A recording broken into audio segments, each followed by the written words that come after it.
వినాయక చవితి ముందు రోజైతే ఈ నోము అయితే నోముకుంటారు. దీన్నైతే తదే నోము అంటారు. దీనికైతే చాలా ప్రాసెస్ ఉంటుంది. అంటే 16 రకాల పువ్వులు తీసుకొచ్చి ఉత్తరేణి చెట్ల ఆకులను 16 ఆకులని తీసుకొని వచ్చి ఆ 16 ఆకులు ఒక మడతగా పెట్టి 16 దారం పూసలతో వైట్ కలర్ దారం పూసలను 16 వేసి 16 ముడులు వేసి అప్పుడు ఆ కంకణం మీద తయారు చేస్తారు. అట్లా తయారు చేసిన తర్వాత ఉసుకతోని శివలింగం చేసేసి దానిపైన మనం జమ చేసిన 16 రకాల పువ్వులతోని దేవుణ్ణి కొలిచి కంకణం అక్కడ పెట్టి గౌరమ్మ చేసి నెక్స్ట్ డే అయితే కదిలించి అప్పుడు ఆ కంకణం మీద మనం అయితే కట్టుకోవాలి ఉంటుంది. ఇంకా ఈ రోజు అయితే డే మొత్తం అసలు ఏం తినకూడదు. అంటే ఉప్పు తగిలిన వస్తువులు కూడా ఏం తినకూడదు. ఇంకా ఓన్లీ ఫ్రూట్స్ అంతే.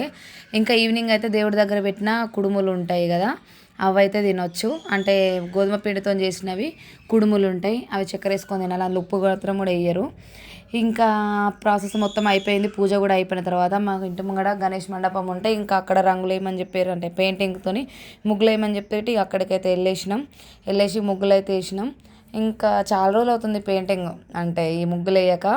ఇంకా లాస్ట్కి తీసేటప్పుడు నేను వేసేటప్పుడు అయితే ఎవరు తీయలేదు. ఇంకా మా ఇంటి పక్క అక్కయ్య వాళ్ళు తీసేటప్పుడు అయితే మంచిగా నేనైతే వీడియో తీసిన. ఆ సర్కిల్ అయితే నేనే వేసిన. బాగా వచ్చిందా లేదైతే కామెంట్ చేయండి. మీ వినాయకుడి పనులు ఎంతవరకు వచ్చినాయో కామెంట్ చేయండి.